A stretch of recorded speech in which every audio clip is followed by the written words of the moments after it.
Hi, I'm Terry Kolath. I'm here today with Doug Heatherly of Royal Bonnet. We're talking about astronomy, and of course, Doug is providing for you in the Summer Academy real soon. Thank you for joining me, Doug. My pleasure, Terry. When we talked about what kind of course you would do this summer, what your topic would be, you said we'll talk about the latest ideas about what astronomers think about black holes. And boy, did you hit on a surprisingly current and wonderful topic. Yes, thankful for the news media and the good broadcasting about black holes and the recent photo that's been in the press since early April.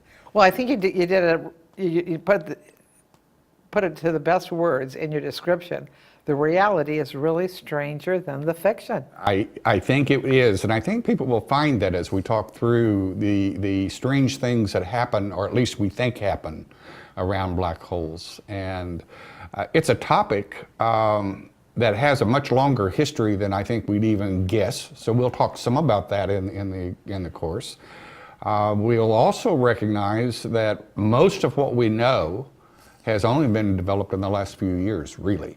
So the theory, and then matching up, obviously, the photograph that we've been all seen in the papers and that kind of thing, has given us some confidence that the theory is actually pretty good. And that's really important in science, isn't it? It is. It is. Basically, the sciences work with observations have to demonstrate the theory. And if the observations don't demonstrate the theory, then the theory has to start over.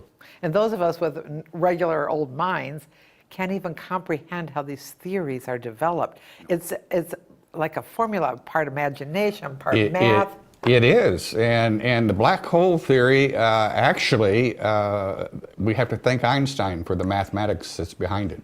Amazing. So, and it took essentially 100 years almost from his formulations of relativity for scientists to actually develop a good understanding. I think technically the first black hole that we saw was in about 1971.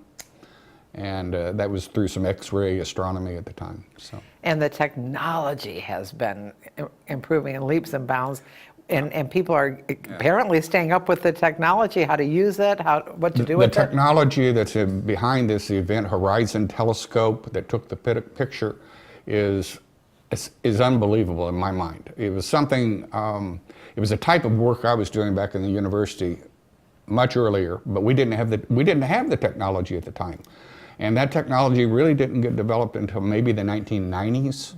So it's only been recent times that we've even had the capability to demonstrate and do what we're doing now.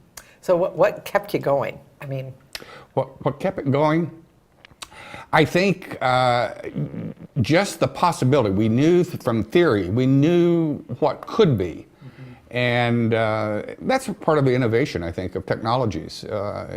You develop things, and then as they develop, they give us new opportunities, and somebody learns how to apply it. So I think that's great. And you understand it. No, I have an overview of it anyway. Wonderful, and you're going to share that with us. We're going to have a discussion about what black holes are, and maybe when we come away from it, we'll have a better understanding of the terminology, some of the things that are going on, and appreciate some of the technology that's really going on. So this whole technology is it's literally the cutting edge, and some of it is making some of the finest, most accurate measurements that mankind's ever made. Just to think, I mean, the term black hole has become such a part of our vocabulary, right. Meaning something goes in and nothing comes out. Right. And now we're going to, because of the recent discoveries, the recent actual look at a black hole, and then you to walk us through it. Yeah. Well, I hope we can have a good discussion of it, answer some questions at the high cut. We don't plan to do any mathematics in this discussion. Good. So, but we will talk about the implications that come out of the math, because that's really what's behind it. And obviously, black holes are not next door. Yeah. So we're not going to be visiting a black hole anytime in the near future. And so it's theory, and it's nice to see that observations are matching up with theory. Very exciting. Well, I hope you join us. You can sign up at any of the concierge desks, and we will gather together in the Grand Cypress Room at 10 o'clock on Thursday, June 6th. Everybody who signed up with Doug Heatherly, our resident astronomer.